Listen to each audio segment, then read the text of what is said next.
18 জুলাই তারিখে সাভারে আপনারা সবাই দেখেছেন মিডিয়ার কল্যাণে, সোশ্যাল মিডিয়ার কল্যাণে, যে এপিসি থেকে একটা ছেলেকে গুলি করে তাকে অর্ধমৃত অবস্থায় এপিসি থেকে নির্মমভাবে ফেলে দেওয়া হয় গ্রাউন্ডে। তার নাম ছিল আসহাবুল ইয়ামিন। সে MIST অর্থাৎ military institute of science and technology সেখানকার ছাত্র ছিল। সে দুঃসাহসী ভূমিকা নিয়েছিল যখন পুলিশ নির্বিচারে গুলি করে ছাত্র আন্দোলনকারীদেরকে হত্যা করছিল। সেই সময় পাশ থেকে সে লাফিয়ে উঠে এপিসি থেকে যে ঢাকনাটা খুলে অভ্যুত্থানকারীদেরকে গুলি করা হচ্ছিল, সে চেষ্টা করেছিল সেই এপিসির ঢাকনাটা বন্ধ করে দিতে, যাতে করে সেই এপিসির থেকে গুলি করে ছাত্র হত্যা করতে না পারে। এই পর্যায়ে যখন সে এপিসির উপরে উঠে যায়, তখন দুজন পুলিশ এসে তাকে প্রথমে গুলি করে আহত করে। এরপরে এপিসির ভেতর থেকে উঠে আরেকটা পুলিশ বের হয়ে সরাসরি তার বুকে গুলি করে তাকে হত্যা করার চেষ্টা করে এবং গুরুতর আহত অবস্থায় এপিসির উপরে তাকে রেখেই অনেকক্ষণ ধরে আন্দোলনকারীদের আশেপাশে এই এপিসি নিয়ে ঘুরে বেড়ায় পুলিশ। এরপরে এক পর্যায়ে আপনারা দেখবেন ভিডিওতে, যে প্রমাণগুলো আমাদের কাছে ভিডিও রেকর্ডিং সহ সব প্রমাণ আছে, এখানে তারা দাখিল করেছেন, যে এরপরে তাকে এপিসির থেকে অজ্ঞান অবস্থায় কোনো রকম মানবিকতা প্রদর্শন না করে একটা জড়বস্তুর মতো তাকে এক হাত দিয়ে টেনে তুলে এপিসির থেকে রাস্তার উপরে ছেড়ে দেওয়া হয় এবং পড়ে গিয়ে আপনারা দেখেছেন সে মাথায় আঘাত পায় এবং ওই অবস্থাতেও তার নিঃশ্বাস চলছিল, যেটা ভিডিওর থেকে দেখা গেছে যে সেখানে বহু কষ্টে সে নিঃশ্বাস নিচ্ছে। এই অবস্থায় অনেকক্ষণ তাকে রাস্তায় ফেলে রাখা হয়।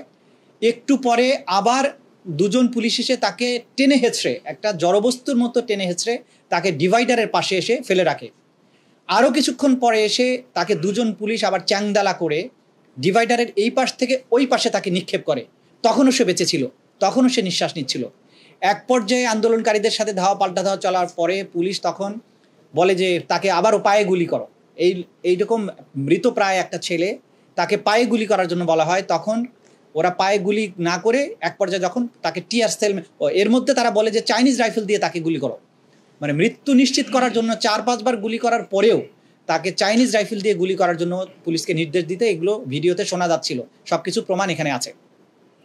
শেষ পর্যন্ত চাইনিজ রাইফেল হয়তো অ্যাভেলেবল ছিল না ওই মুহূর্তে, তারপরেও তার বুকের উপর একটা টিয়ার সেল মেরে তারপরে ওখান থেকে পুলিশ পালিয়ে যায়। আহত অবস্থায় তাকে দ্রুত ওইখানে পাশাপাশি যে সুপার মেডিকেল কলেজ হসপিটাল নামে সাভারে একটা হসপিটাল আছে, সেখানে তাকে নেওয়া হয়।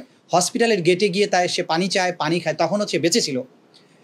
হসপিটালের অথরিটি তাকে চিকিৎসা দেয়নি, তার জন্য গেটটা পর্যন্ত ওপেন করেনি। 1 ঘন্টা ধরে সেখানে ফেলে রেখেছিল কোনো রকম চিকিৎসা ছাড়া। অ্যাম্বুলেন্স সাহায্য চাওয়া হয়েছে সেগুলো নিয়ে, যাতে তাকে বিভিন্ন হসপিটালে নেওয়া যায়, সেটারও সাহায্য করেনি এই সুপার হসপিটাল অথরিটি।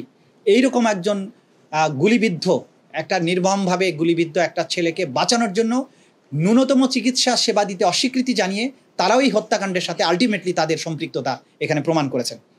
এরপরে অন্য একটা হসপিটালে নেওয়া হয়, ততক্ষণে সে মৃত্যুবরণ করে, শাহাদাত বরণ করে। তার শাহাদাতের পরে, মৃত্যুর পরে তার লাশটা তাদের পারিবারিক কবরস্থানে দাফন করার চেষ্টা করা হলে স্থানীয় আওয়ামী লীগের নেতারা সেই লাশটা সেখানে দাফন করতে দেয়নি। অবশেষে সাভারের ব্যাংক কলোনির যে কবরস্থান আছে সেইখানে তাকে নিয়ে দাফন করতে বাধ্য হয় তার পরিবার। আসহাবুল ইয়ামিনের এই ঘটনা ভিডিওর মাধ্যমে সারা বাংলাদেশে ছড়িয়ে পড়ার পরে মানুষ বেদনার্ত হয়েছেন। গোটা বাংলাদেশে আন্দোলন আরও দাবানলের নলের মতো ছড়িয়েছে।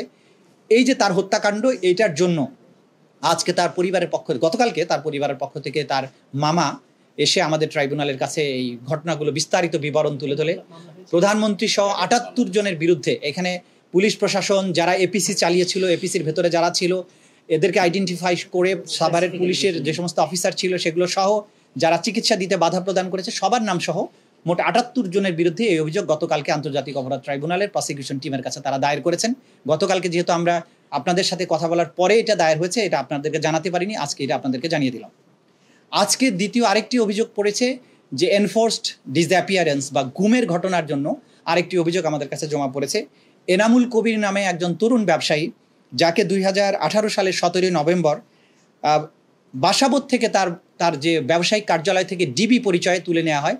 ডিবির তদানীন্তন অফিসার মশিউরের নির্দেশে তাকে তোলা হয়েছে, এই কথা বলে তাকে নিয়ে যায়। তাকে চোখ বন্ধ করে হাত পা বেঁধে ডিবি অফিসে আটকে রাখে। 26 নভেম্বর তাকে ছেড়ে দেয়। এই সময় পর্যন্ত পুরোটা সময় তাকে ব্লাইন্ড ফোল্ডেড করে তার হাত পা বেঁধে হাত পায়ের মাঝখানে লাঠি ঢুকিয়ে ঝুলিয়ে রাখা হয়েছিল। এবং তার কাছ থেকে তথ্য আদায়ের চেষ্টা করা হয়েছে বিরোধী দলের নেতা কর্মীদের ব্যাপারে, নেতাদের ব্যাপারে, বিশেষ করে জামাত ইসলামীর ব্যাপারে তার কাছ থেকে তথ্য জানতে চাওয়া হয়েছে।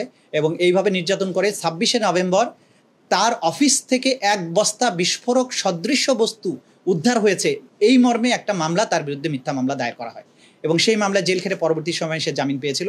এই যে 17ই নভেম্বর থেকে 26শে নভেম্বর পর্যন্ত আনলফুলি তাকে গোপন কারাগারে আটকে রাখা বা অথবা ডিবি অফিসে আটকে রাখা, পরিবারকে জানতে না দিয়ে, এই ঘটনার দায়ে, এই মানবতা বিরোধী অপরাধের দায়ে তদানীন্তন পুলিশ প্রশাসনের ঊর্ধ্বতন কর্তা ব্যক্তি, প্রধানমন্ত্রী এবং যাদের নির্দেশে এইভাবে পরিকল্পিতভাবে গুমের ঘটনাগুলো ঘটেছে সারা দেশব্যাপী, তাদের সবার বিরুদ্ধে দায়ী করে মোটামুটি 25 জনের নাম উল্লেখ করে তিনি একটা অভিযোগ আমাদের কাছে দায়ের করেছেন।